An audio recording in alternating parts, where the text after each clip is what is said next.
This is episode 96 of Changing the Face of Yoga. And my guest today is Dr. Lisa Holland, who will discuss the feminine energies and especially as how they manifest themselves throughout the lifetime of a woman.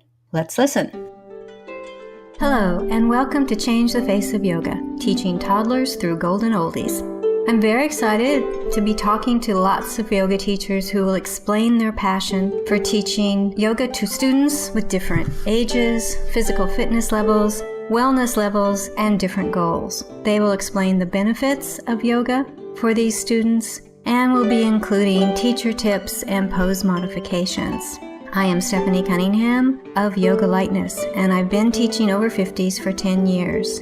So this area is my passion and the passion of many other yoga teachers that you will be listening to in this series. Thank you so much for listening, and let's get started. This is Changing the Face of Yoga, and I have a very interesting guest today, Dr. Lisa Holland. Lisa has a doctorate in physical therapy. She's a certified yoga therapist, and she helps moms at all ages. The thing we're going to talk about today is supporting feminine health relationships, the feminine masculine energy balance, and the feminine cycles of physiology and overall life changes. So welcome, Lisa. What else you'd like to add to that particular introduction? No, thank you very, very much. So much, Stephanie, for helping me get myself. I had a little chaos getting everything set up for today. And that has to do with where my energy was. So it's perfect for this. Okay.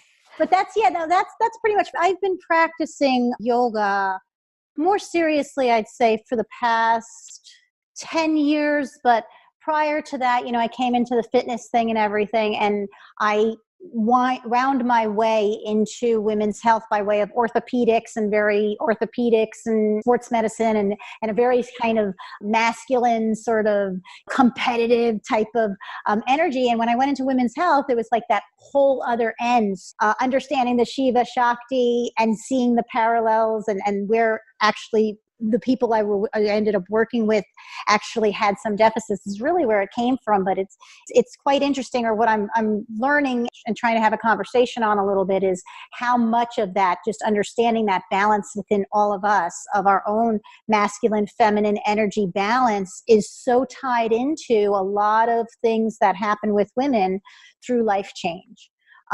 So thank you so much for having me here.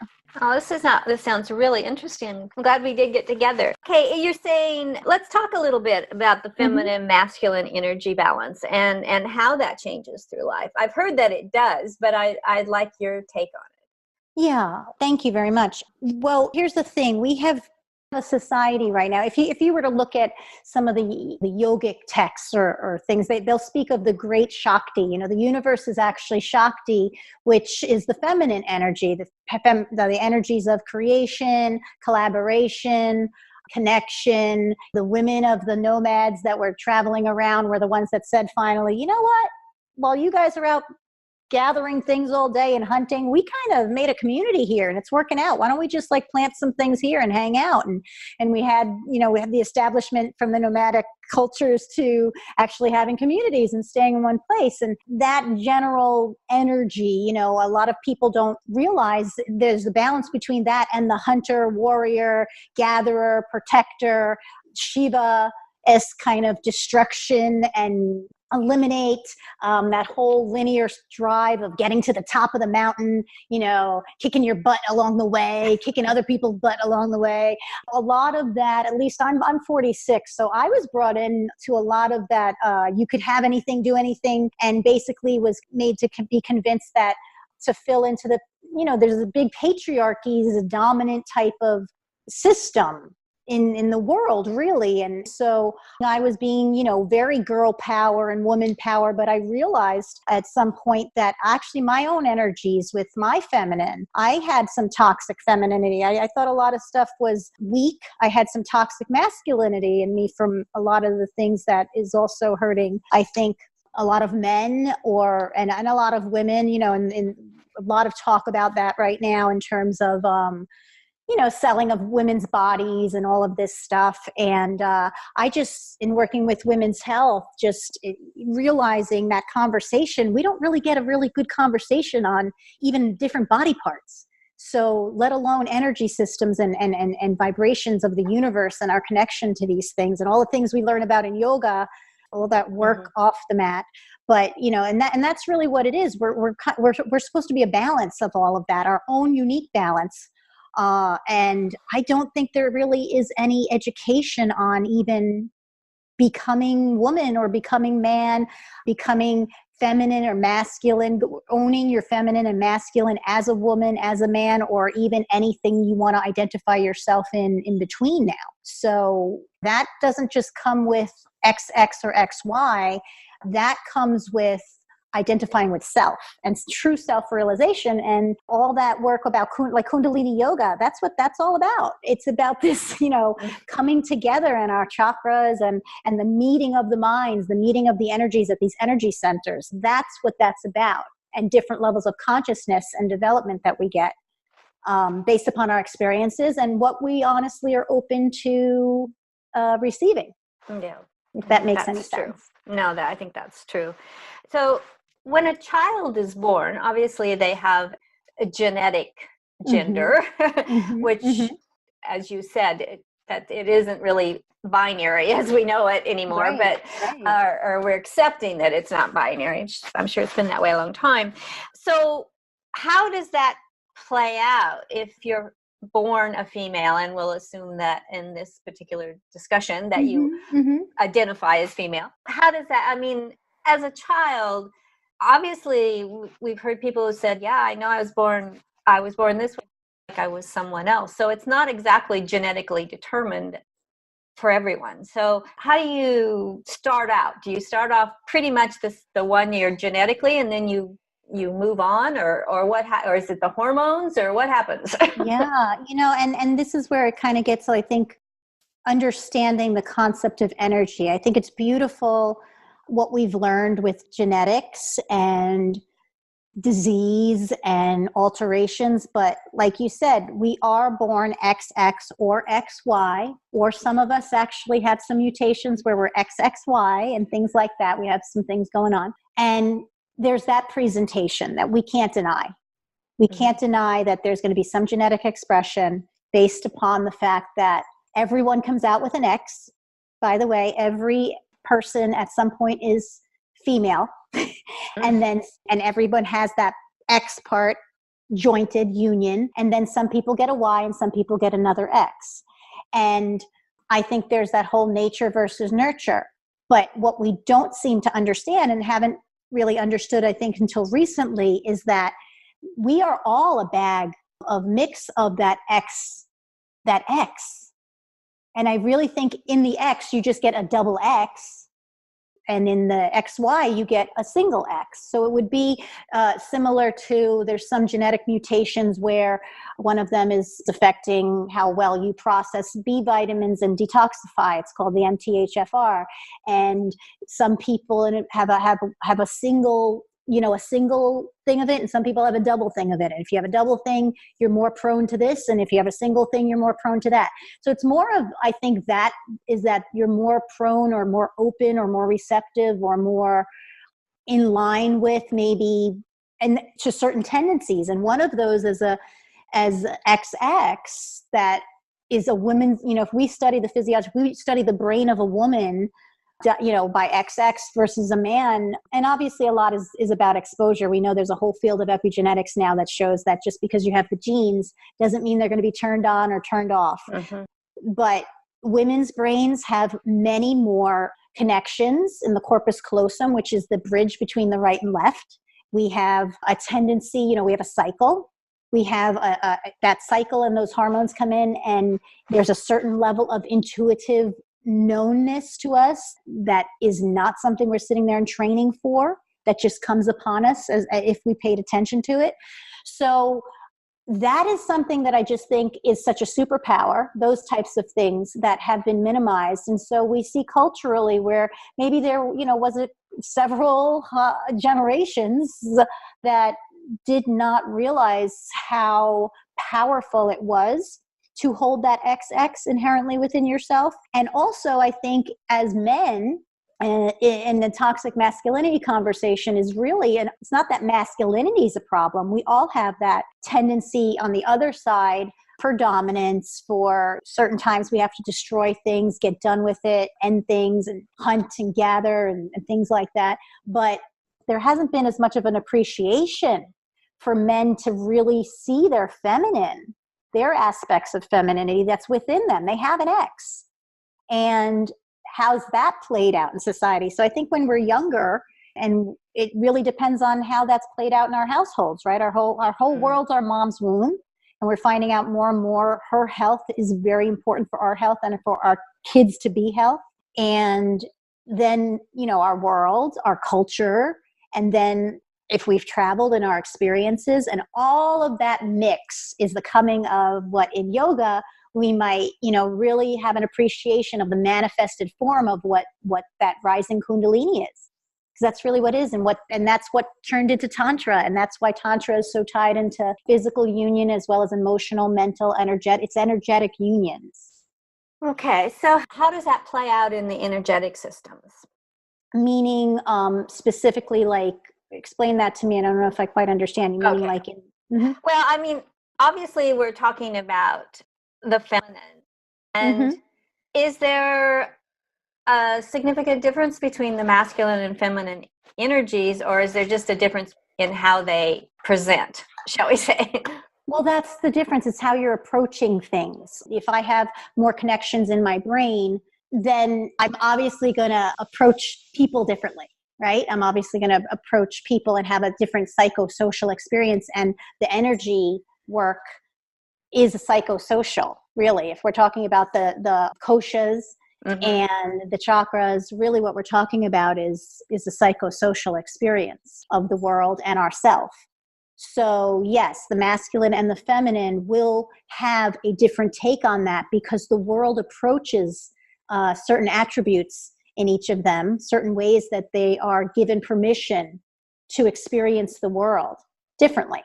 And so anybody has to just look at a little girl and a little boy. I don't know if you see those videos, but you put a little baby in a little girl, 2-year-old's hands, and she's like automatically knows what to do with it. Like she and you put it in a 36-year-old guy's hands, and he's like, I don't know, I don't know. And so we do express, we have tend and befriend is actually our stress response. All the research that's coming out with the polyvagal theory and that going into our neuroplasticity and making us have these modern words for what the ancient gurus used to just basically be like, self-awareness and mind over body, or self, control, the disciplines of the mind and the breathing and all of this stuff. We're realizing that, wow, what they were saying, and let's say practicing yama and niyama, which a lot of people ignore and go right for the asana, is get this down where you get this duality out. We go back to that, single union, that yoga, because at that point there is no masculine, feminine playing out. Our struggle is us not appreciating it as one spectrum that we can pull from, depending on the situation, different sides of that power. And they don't compete, they complement. And so in terms of the yoga, we're going to practice a yoga that's more of the masculine. We're going to see the hot, fast, competitive, really pushing perfection type of thing. Whereas, very physical body formed, very outward appreciation of gains, right? More material gains type of thing in terms of my status with that. Whereas the more feminine might be the bhakti and the inner work and the coming together of groups and singing and the arts without as much logic, more of feeling. And so, yeah, that's how it exhibits. And if we look at our real problem, I think, with integrating a lot of the yogas, I think we're getting a little bit better, but we really had it's like a turf war, like my yoga is better than yours. It's like, I don't think you're getting the idea of what yoga is when you're saying that, but that, right, is just living in a patriarchal type of valued system. There's a reason why yoga was not about lots of movement and was more for mindfulness and control, and really was brought to, at least America, I know, is brought in the 50s and so, and 40s and so, like really lots of mental psychic work, things like that. And it kind of became this whole thing as society became, let me see what you have, not who you are. So I think that's how we're seeing it imbalanced. It's almost like if you were practicing yoga and you only did your pranayama through your right nostril or did it through your left, you probably would become very rajasic.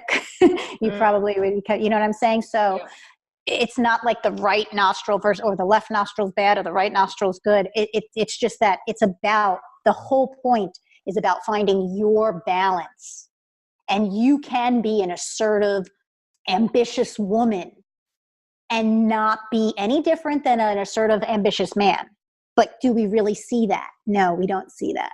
We're having a problem with it. So I just have found in my particular practice how to take this self-awareness off the mat sometimes. In fact, more times than not, I do a lot of yogic life coaching to really start discovering like how we own our own power and what that means. Not only our self view and our inner work, but then taking that and projecting that out into the outer world.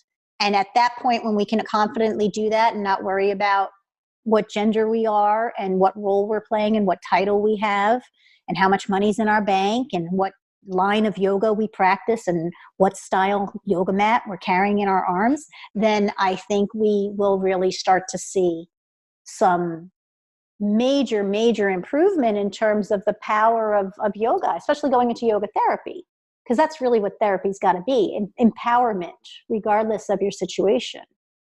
Okay, so if all of us could just sit in our own power, which sounds lovely, I might add.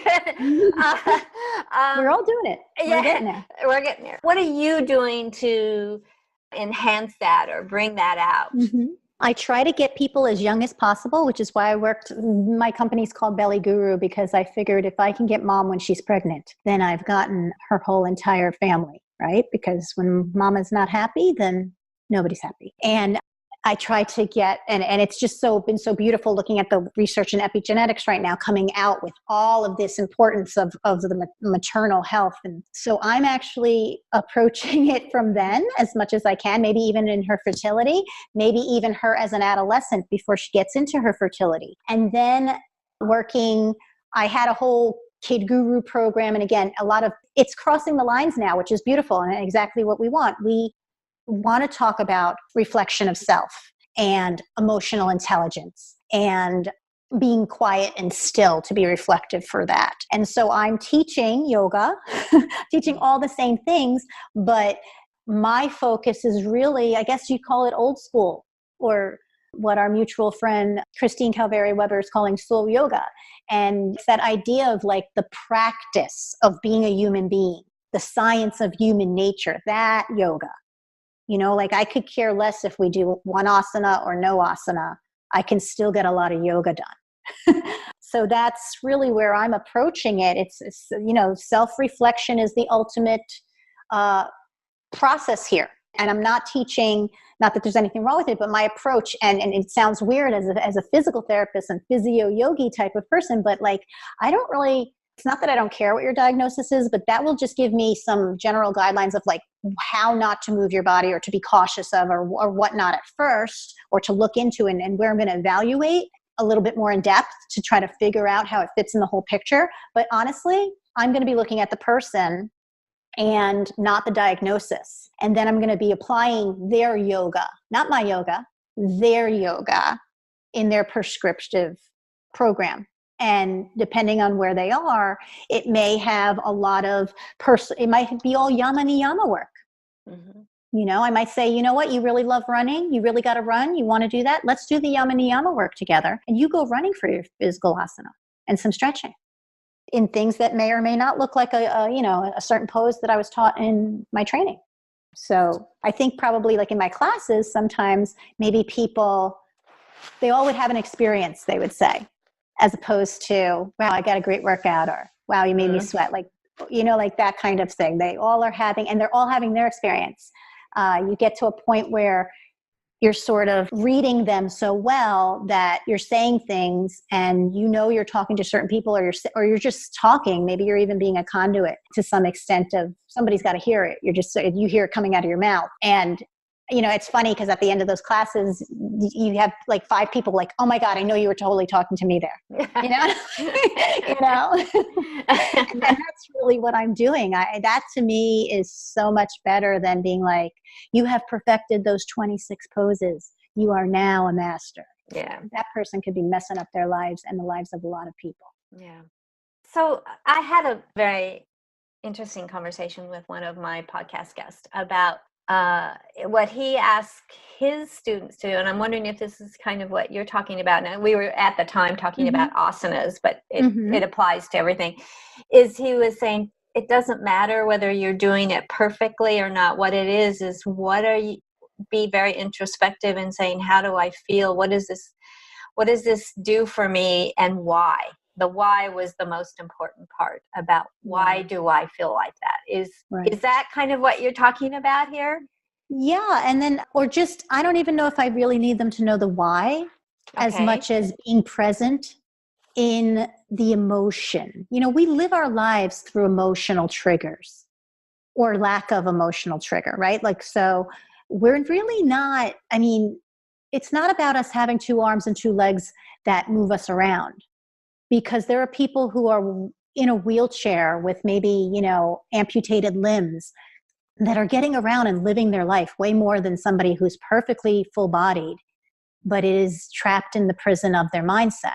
And I would probably have a easier time getting that person in the wheelchair to experience the yoga than that other person who's trapped in their monkey mind with a fully capable full body to the outside. But are they really in a full body? Like, are they really not disabled because they're not physically disabled?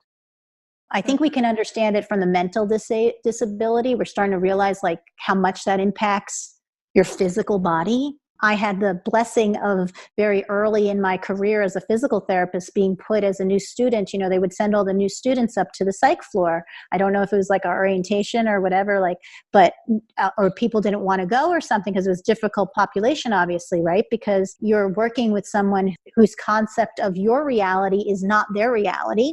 And you're saying, let's work on your walking. And that's not necessarily really maybe on their mind as a priority in their life. But I had the blessing of one of my very first cases was an 80-year-old woman who felt she was blind and felt she was pregnant. And in her history, that was her story, and her body took that form. She was bloated as if she was pregnant, and her mannerisms and the way she stared, and she believed she was blind. But in brain scans and in obviously her age and looking at her, she was not pregnant and she was not blind. Her brain was responding, and I was supposed to help her walk. And I was just so, reading her chart, because back then it was not EMRs. You were actually reading the pieces of paper and just looking at her history.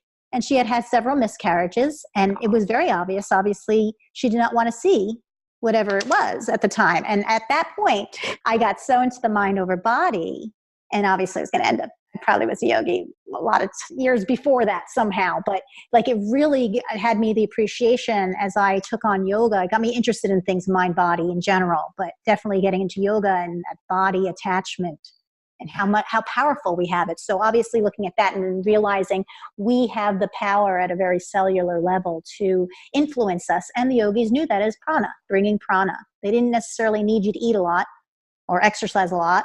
They needed you to move prana. Okay, this is probably a generalization of the worst kind, but if you started off in physical therapy, that's very much working with the body.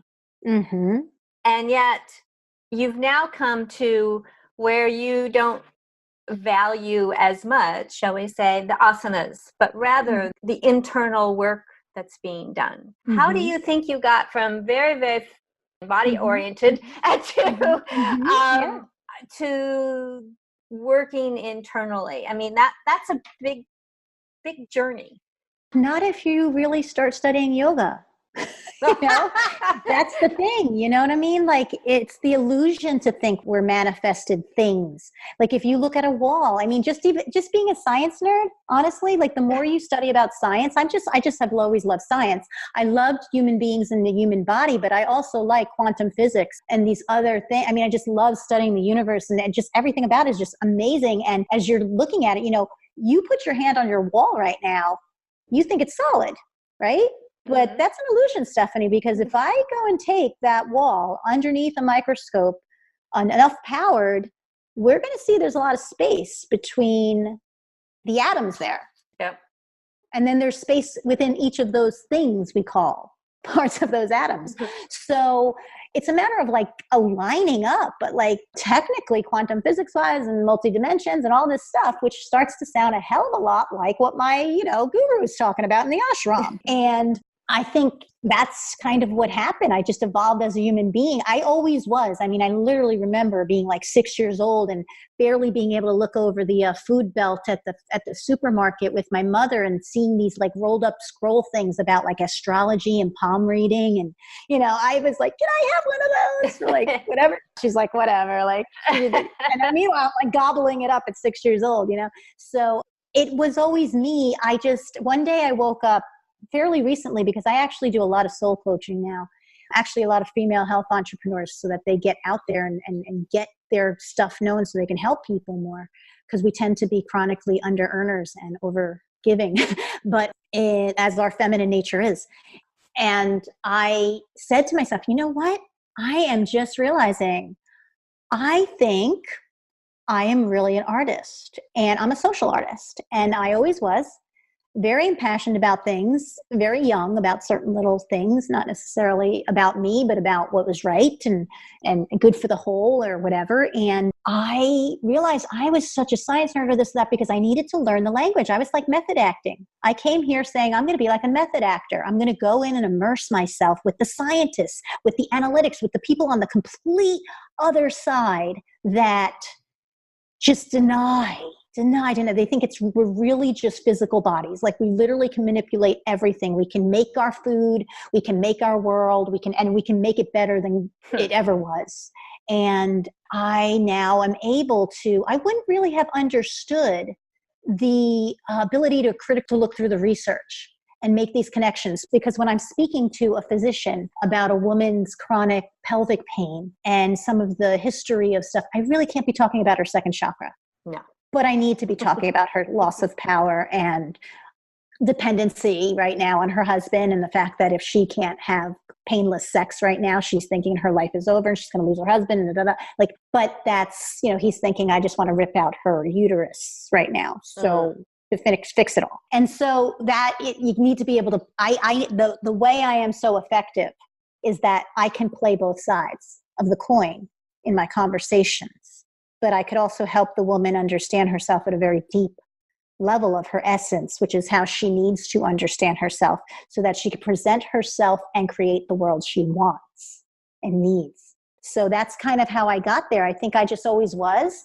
And I went through a period of, I don't know, I'm 46 now. I'd probably say 30 until my second child. And I made some shifts and moved and decided to actually jump into my femininity a lot more and be a stay-at-home mom for a year. And I lasted and became a company owner, because that's just, I couldn't stay at home. And in that process and everything of being a mom and wanting this career of some sort, and then reading the science. And I do a lot of, health coaching through that. So all the conversation of the gut microbiome and all the conversation of the vagus, of the nervous system talking to the brain, and all of that, the implication of the vagus nerve and the polyvagal theory, and how that is basically what we're tapping into with pranayama and the shift into the tend and befriend and the yoga nidra and all of that. There's no way I couldn't be. Like, everyone who's resisting that right now, all of my physical therapists, yogi friends right now, who are honestly just teaching yoga for back pain with these 15 poses that are going to stretch your back muscles and help your sciatic nerve,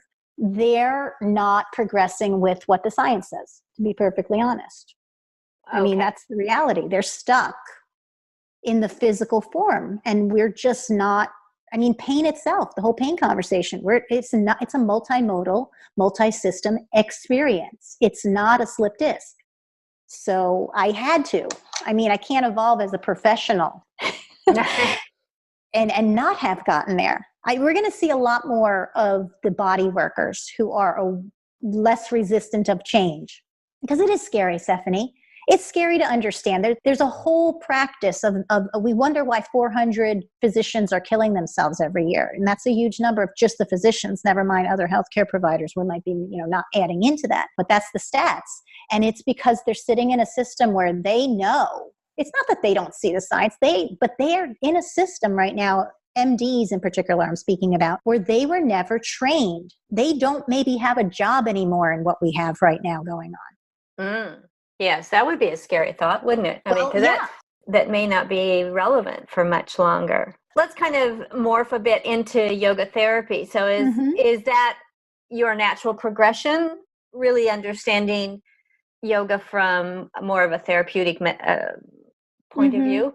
I think, I'm one of those people that's like, yoga is always a therapy. Well, me too, but right? I mean, I just understand that.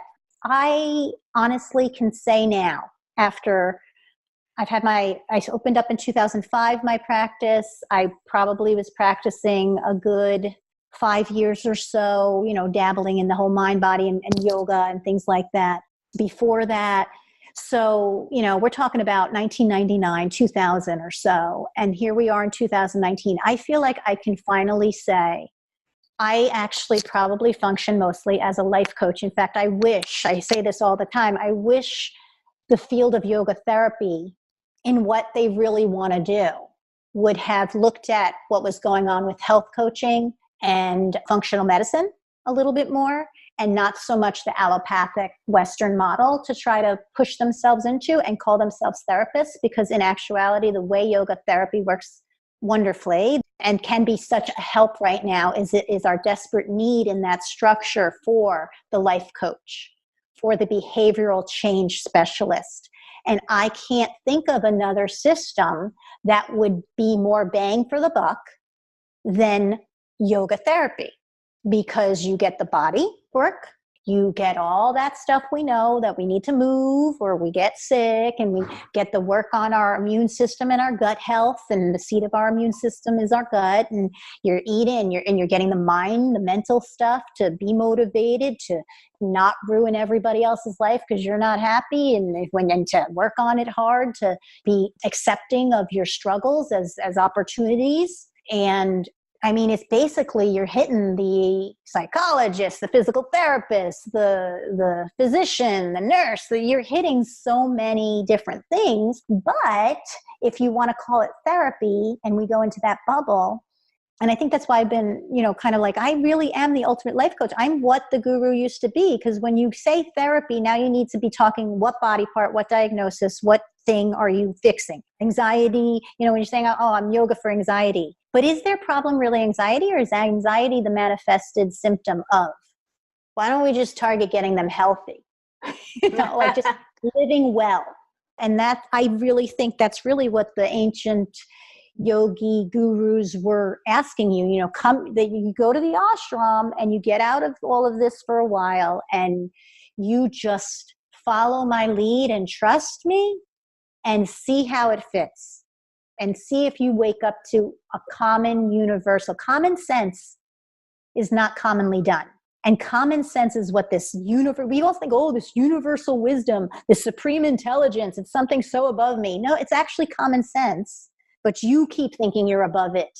It's keeping, an acronym I use a lot with my ladies is KISS your life. Keep it simple and sane. And spirituality, honestly, helps you keep it simple and sane. So that's the therapy. That is where things fix themselves, or they don't even have to be fixed. They need to, our body.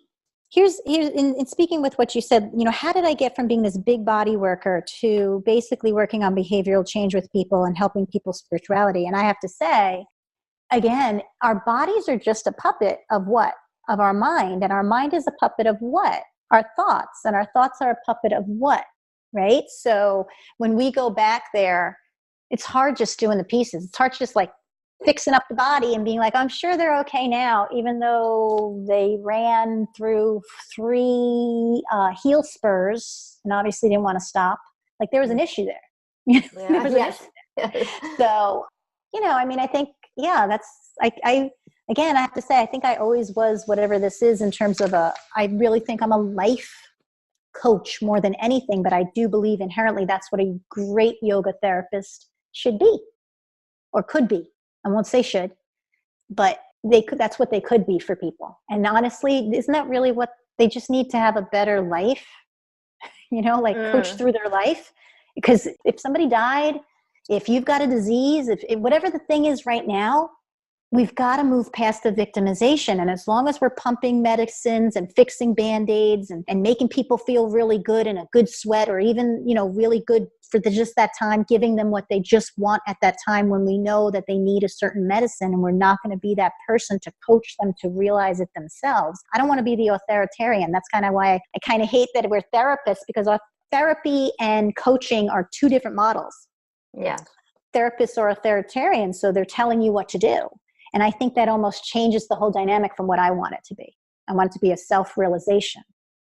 Okay, so I've been talking to a lot of people, and their goal is to be accepted by the medical community as an alternative therapy. And it sounds to me like you're not talking about that at all. That although you admit that you can talk to them, you have that language, and so you can communicate with them. Are you not thinking of yourself as kind of a translator, that someone that can talk to the medical community, but to talk about the benefits of yoga therapy? I very much believe that I would much rather talk to the functional medicine minded community, because allopathic healthcare is a sick care model. And I, from the start of Belly Guru in 2005, decided to no longer be in the sick care model. I am in a well-being. I don't even say, wellness is sort of monopolized, but like literally well-being, a spectrum of well-being. I don't believe if you have cancer that you're sick. I believe you have a malignancy. I believe you have some cells that have decided that their ego is such that they don't need the rest of the body and they're going to do whatever the hell they want. And I believe that can cause a lot of dysfunction, that can cause you to no longer be able to remain comfortable and function, and able to do things. But I really don't want any patient of mine. I don't even call them patients. I call them clients. I don't want anyone working with me believing that they're sick. I want them believing that they have resistance in their life and that they have something that needs to get done and that there was a root to this. I don't want to necessarily, unless I can get into a conversation, which has been very difficult because, again, like I said, they've been taught a certain way. I was taught that way too. Somehow through all of physical therapy school, and before that I did sort of athletic training, sports medicine, I just was going through listening to these people who were so smart, but in my head, sometimes I'd hear them say stuff and I was like, I'm going to do this for the test, but I just don't think that's all where it's at. Yeah, I know that one too. Yeah. And so, I mean, I think I never really bought in. I didn't know what I was becoming, but I knew I needed that information. And so for me, I guess I'm not in the conversation. In fact, I get very upset, and I know it's about, I want to get paid and I want the steadiness, but having been a physical therapist that left the insurance model and just said, you know what, it's actually putting handcuffs on me and I actually cannot give the care that I want. I get really upset in conversations here in America when people are like, yay, I'm so excited. This physician's office, is hiring me to do this and it's going to be paid by insurance. And so they're going to pay me whatever dollars an hour. And I'm thinking, I'm sorry, but they're doing that to cut costs. So they don't need to have a physical therapist on staff or a health coach. And they are totally not billing properly for your value, which does not end up helping you in the end. And I know it as a physical therapist because that's what happens at the hospital system. We're not charged at all. It's part of the whole go to the hospital thing. And there's a big lack of value of what the physical therapist is basically making sure that person can leave the hospital. And yet there's a total disrespect of our value in our paychecks and in that system because of that. Nobody's making money off of us being in there, except if we can get the person out of the room.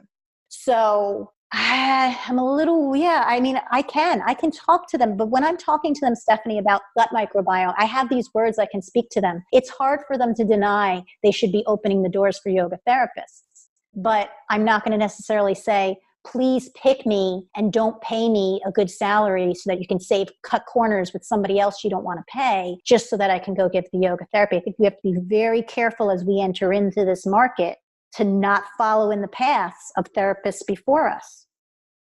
That's a great tip. That really is, because I hear and see a lot of people trying to get in with the medical community in some way. Yeah, and we have to, but yeah. Be careful. Okay. Well, that's really excellent. Thank you so much for bringing that up, because that's not something I know anything about. I was told not to be a physical therapist in university, so I didn't get to do it. You're also talking to somebody. I literally made my own academy, Mind Body Brand Academy, to teach female health entrepreneurs how to go be their own personal brand instead of selling their service, for this very reason. Because you should be able to be out there and people want to work with you for the value they're going to get out of you. But if you start selling physical therapy, massage therapy, yoga therapy, then you're at the whims of however that brand gets sold.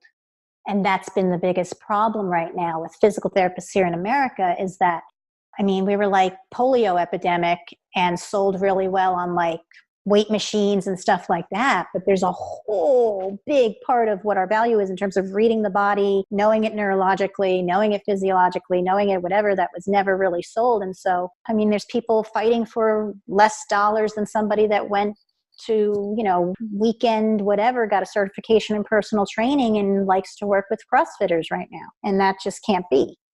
Yeah. Yeah.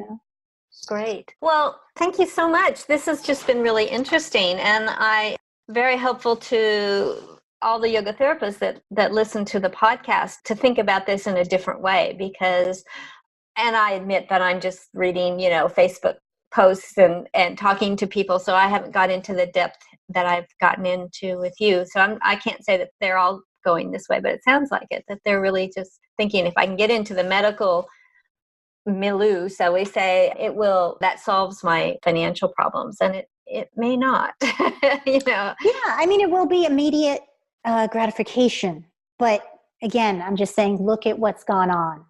Yeah, because again, like I said, you have a system that is running out of money the way that they're working. Do you really want to be on that ship? Do you want to just jump on the Titanic because they're giving out tickets now because there's a hole in the boat? Or do you want to go on a new ship? Mm-hmm. Okay. No, it's really a different way of looking at it. I'm not a yoga therapist, so I have nothing in here. Mm-hmm. We could talk about podcasting. That doesn't have any money in it either. I am a podcaster myself, so I can talk about that. It can. It can. Oh, okay. Well, as soon as we get over this, maybe we'll talk. All right. If you want to find out a little bit more about Lisa and what she's doing, her website is www.bellyguru.com. And anything else that you would want people to be able to contact you? Yeah, on social media, at Dr. Lisa Holland PT. And I also have, if you were more interested in that kind of tangent we took from the health and the wellness of the feminine, which was wonderful anyway, I actually have www.lisahollandpt.com. And that's for that conversation in terms of getting yourself your own marketing, your own personal brand, and some biz launch techniques and tips so that I want us to be in the medical community. Yes, that's where we're desperately needed, but us as people. I want Stephanie Cunningham to be who we're looking for in the podcast, not just a podcast on, yoga and things like that. So in case Stephanie I tell all my ladies, in case you want to sell vodka in 2 years, you got an audience, that's it. Vodka doesn't sound bad. Okay. I'm just saying, if you have a personal brand, you could be like all the movie stars. You could sell cars, you could sell, whatever you want, because everybody wants to just talk to you. So that's what we've got to get better at in healthcare. Okay. Well, thank you, Lisa. You've brought up some great points, some stuff I've never even thought about. And I think this will be a really interesting podcast for a lot of different people. So Thank you again. Thank you so much for having me, Stephanie. Take care. Okay.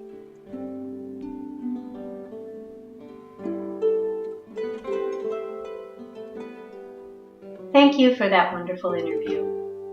If you would like to be a guest on Changing the Face of Yoga, please go to my website, www.yogalightness.com.au, and under the Changing the Face of Yoga tab, you can complete Be Our Guest form. After reviewing the form and finding it applicable to this podcast, we will send you a link to schedule an interview. Please download, review, and tell your friends of any podcasts that are of interest to you and to them. If you would like to contact me, send an email to info@yogalightness.com.au. And thank you for listening to Changing the Face of Yoga.